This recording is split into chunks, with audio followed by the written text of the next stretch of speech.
আসসালামু আলাইকুম প্রিয় শিক্ষার্থীবৃন্দু। আজকে আমরা দেখব রবিউলস টিউটোরিয়ালে পদার্থবিজ্ঞান নবম দশম শ্রেণীর সপ্তম অধ্যায় শব্দ ও তরঙ্গ। তো শব্দ ও তরঙ্গ অধ্যায়ের প্রথম যে টপিক আছে তোমাদের সেটা হচ্ছে সরল স্পন্দন গতি। সরল স্পন্দন গতি শুরু করার আগে আমরা দেখব হচ্ছে যে যদি তোমরা একটা স্প্রিংয়ের সাহায্যে কোনো বস্তুকে ঝুলিয়ে দাও তাহলে দেখবা এটাকে যদি প্রসারিত করা হয় এটা কিছু সময়ের জন্য স্পন্দিত হতে থাকে। তো বিজ্ঞানী রবার্ট হুক সর্বপ্রথম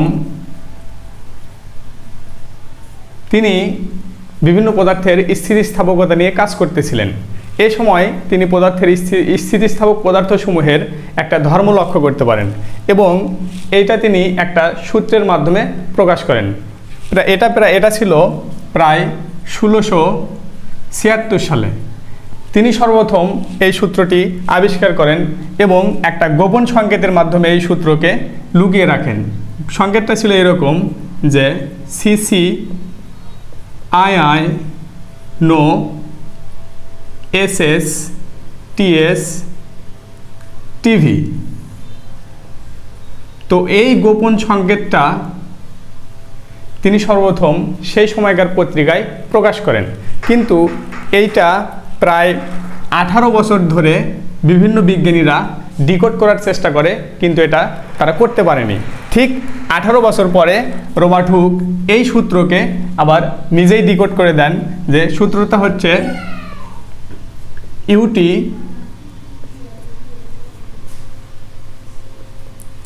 টেনসিও সিক ভিস, যেটা হচ্ছে পদার্থের স্থিতিস্থাপকতা সম্পর্কে। তো এটারও যদি আমরা এটা একটা ল্যাটিন বাক্য, এর যদি আমরা সরল অনুবাদ করি তাহলে বাংলা দ্বারা এরকম যে যত বল তত প্রসারণ। অর্থাৎ তোমরা যদি কোনো পদার্থকে এভাবে স্প্রিংয়ের সাহায্যে ঝুলিয়ে দাও তাহলে এইটাতে যত বল প্রয়োগ করবে ঠিক স্প্রিংয়ের ততটুকুই প্রসারণ ঘটবে। তো তাহলে আমরা হুকের এই সূত্রটা এভাবে বলতে পারি যে স্থিতিস্থাপক সীমার মধ্যে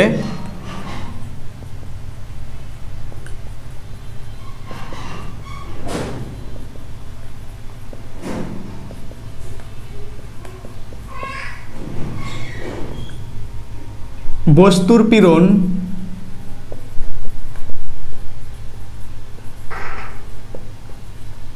এটা হবে হচ্ছে বিকৃতির সমানুপাতিক।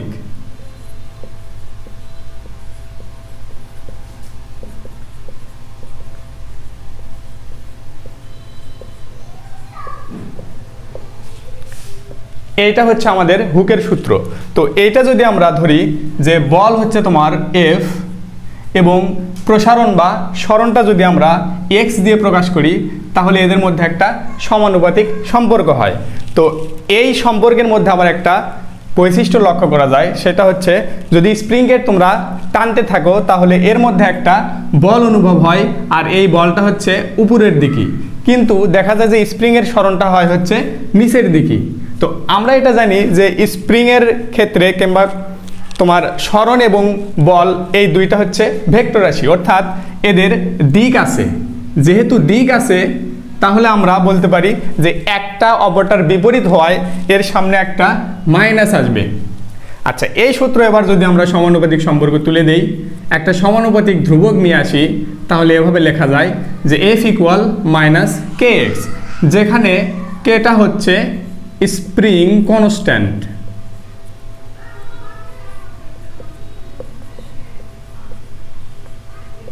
তো এর সাহায্যে আমরা ওই স্প্রিংয়ে ওই ধ্রুবকের বলটা নির্ণয় করতে পারি। আচ্ছা, এই ছিল হচ্ছে আমাদের হুকের সূত্র। তো এবার দেখব হুকের সূত্রের সাহায্যে আমাদের সরল স্পন্দন গতির ব্যাখ্যাটা। তো সরল স্পন্দন গতির ক্ষেত্রে কিছু রাশি আমাদের সামনে আসে, সেটা হচ্ছে প্রথমত যে পর্যায়কাল।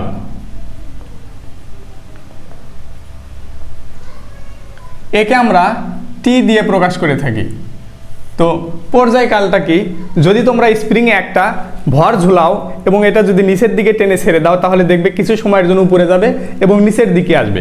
এই সময়টা হচ্ছে তোমার পর্যায়কাল হিসেবে প্রকাশ করা হয়। তাহলে এটা যদি আমরা একটা চিত্র ড্র করে দেখি, যে এর সরণটা হবে এরকম, যে একটা পূর্ণ স্পন্দন হতে যে সময়টা লাগে এটাকে আমরা বলতে পারি হচ্ছে পর্যায়কাল। তো এটাকে যে একটি পূর্ণ স্পন্দন সম্পন্ন হতে যে সময় লাগে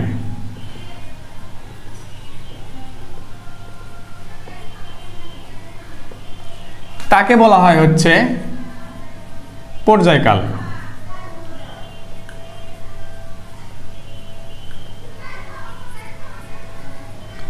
এটা স্পন্দন অথবা দোলনও হতে পারে। আচ্ছা, এটা হচ্ছে আমাদের পর্যায়কালের সংজ্ঞা। তো স্প্রিংয়ের ক্ষেত্রে আমরা এই পর্যায়কালটা নির্ণয় করতে পারি এইভাবে, যে টি ইকুয়াল 2π√m ডিভাইডেড কে, যেখানে কে হচ্ছে এই স্প্রিংয়ের ধ্রুবক অর্থাৎ স্প্রিং কনস্ট্যান্ট এবং এম হচ্ছে এই যে বস্তুটা আমরা ঝুলাইছি ওই বস্তুর ভর। আচ্ছা, এইভাবে আমরা ওই স্প্রিংয়ের ক্ষেত্রে যে বস্তুটাকে যদি আমরা নিচের দিকে টেনে ছেড়ে দেই তাহলে একটা পূর্ণ স্পন্দন সম্পন্ন হতে যে সময়টা লাগবে সেটা নির্ণয় করতে পারি। আচ্ছা, এটা গেল হচ্ছে স্প্রিংয়ের ক্ষেত্রে। কিন্তু আমরা যদি একটা সরল দোলক ঝুলাই, যেরকম যে একটা বস্তুকে আমরা সুতার সাহায্যে বেঁধে যদি এভাবে ছেড়ে দেই তাহলে একবার এই দিকে যাবে এবং এই দিকে যাবে, এইটা হচ্ছে তোমার একবার স্পন্দন। আর এইটা যদি আমরা ড্র করে দেখি তাহলে দেখব যে একটা ভর ঝুলানো হলে এইটাকে যদি আমরা এদিকে একটু টেনে ছেড়ে দেই তাহলে এটা কিছু সময়ের জন্য এখানে দুলতে থাকবে। তো এখানে একটা পূর্ণ স্পন্দন সম্পন্ন করতে যে সময় লাগবে সেটা হচ্ছে পর্যায়কাল। তো এই পর্যায়কালটা আমরা বের করতে পারি এভাবে, যে টি ইকুয়াল 2π√L ডিভাইডেড জি, যেখানে এল হচ্ছে এই তোমার যে ভরটা ঝুলানো হয়েছে এর যে আমরা সুতা বা দড়ি ব্যবহার করছি এর কার্যকরী দৈর্ঘ্য, এবং যেটা হচ্ছে তোমার যে মহাকর্ষ ত্বরণ। কারণ এটাকে যদি আমরা কোনো বস্তুকে ঝুলায় রাখি তাহলে এটা একটা ত্বরণ অনুভব করবে, যে নিচের দিকে যাওয়ার চেষ্টা করবে। সেইটা হচ্ছে কি, যে জি 9.8 মিটার/সেকেন্ড² ত্বরণে নিচে যাওয়ার চেষ্টা করবে। এখান থেকে আমরা টি এর মানটা বের করতে পারি। তো যখন স্প্রিংয়ের ক্ষেত্রে হবে তখন আমরা এই সূত্র দিয়ে অঙ্কগুলো সলভ করার চেষ্টা করব, আর যখন সরল তোমার দোলকের ক্ষেত্রে হবে তখন আমরা এই সূত্রের সাহায্যে এই তোমার অঙ্কগুলো সলভ করতে পারবো। এরপরে আসে আমাদের কম্পাঙ্ক। তো কম্পাঙ্কটা কি? কম্পাঙ্ক হচ্ছে যে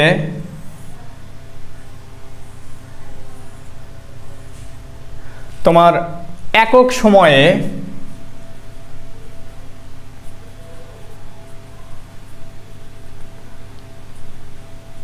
যতগুলো পূর্ণ স্পন্দন অথবা কম্পন সম্পন্ন হয়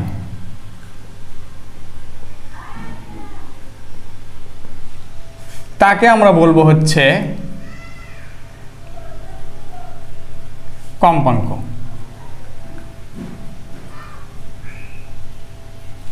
আচ্ছা, যদি একক সময়ে এখানে দেখো একটা পূর্ণ স্পন্দন শুরু হবে এখান থেকে শুরু করে এই পর্যন্ত একটা, আবার এখান থেকে শুরু করে এই পর্যন্ত একটা, তো একক সময়ে যতগুলো পূর্ণ স্পন্দন সম্পন্ন হবে সেটাই হচ্ছে তোমার কম্পাঙ্ক। এটাকে প্রকাশ করা হয় হচ্ছে এফ দিয়ে। আমরা তাহলে লিখতে পারি যে যদি টি সময়ে এন সংখ্যক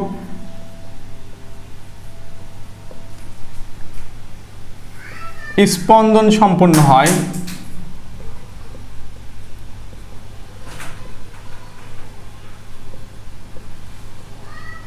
তাহলে কম্পাঙ্ক F ইকুয়াল n/t, অর্থাৎ একক সময়ে যতগুলো পূর্ণ কম্পন সম্পন্ন হবে তাকে আমরা বলবো হচ্ছে কম্পাঙ্ক। তো কম্পাঙ্কের সাথে আবার পর্যায়কালের একটা সম্পর্ক আছে, সেটাকে আমরা এভাবে প্রকাশ করতে পারি যে F ইকুয়াল 1/t। এইটা ছিল হচ্ছে আমাদের কম্পাঙ্ক। আশা করি তোমরা কম্পাঙ্কটা বুঝতে পেরেছো। তো এবার আমরা দেখব হচ্ছে বিস্তার সম্পর্কে। তো বিস্তারের ক্ষেত্রে আমরা দেখব হচ্ছে যে এটা যেহেতু একটা কণার স্পন্দন, তো এইটা হচ্ছে আমাদের সাম্য অবস্থা, অর্থাৎ কণাটি যে দূরত্বেই থাক এটা হচ্ছে তার সাম্য অবস্থা। এখন সাম্য অবস্থা থেকে একটা কণা দেখো এখানে অনেকগুলো দূরত্বে থাকে, কিন্তু যে দূরত্বটা হচ্ছে সর্বাধিক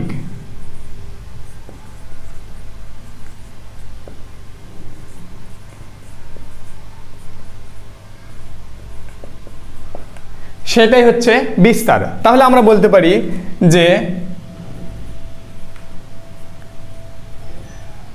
তরঙ্গ স্থিত কোনো কণা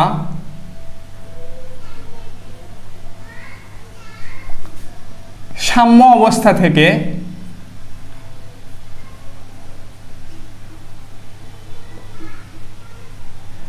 সর্বাধিক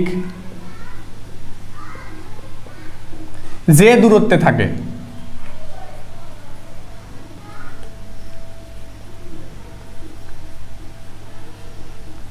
তাকে আমরা বিস্তার বলবো।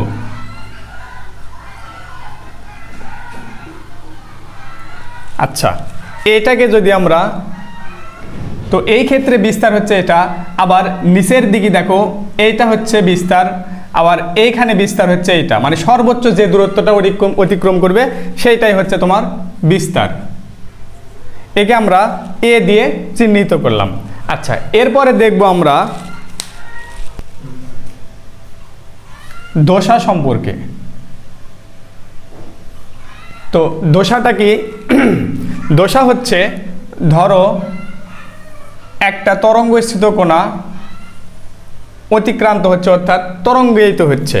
তো তরঙ্গায়িত হওয়ার সময় এর যে কোনো অবস্থায়, এটা এ অবস্থায় হতে পারে, এ অবস্থায় হতে পারে, অথবা এখানে হতে পারে, আবার এখানে হতে পারে, এখানে হতে পারে, এখানে হতে পারে। এই অবস্থাগুলো আমরা যদি ড্র করি, যে এটা যদি P1 দেই, এইটা হচ্ছে P2, এইটা হচ্ছে R1, এখানে R2, আচ্ছা এখানে হচ্ছে S1, এখানে S2। তো এই অবস্থাগুলা যদি এক একটা অবস্থা ধরে নেই, তাহলে প্রত্যেক অবস্থায় যদি এখানে আমরা বল নির্ণয় করতে চাই, অথবা সরণ নির্ণয় করতে চাই, অথবা এর ত্বরণ নির্ণয় করতে চাই,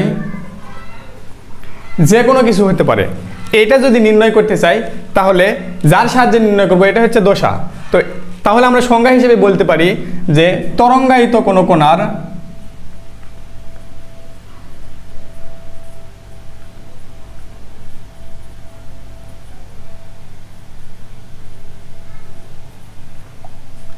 সাম্যক অবস্থা,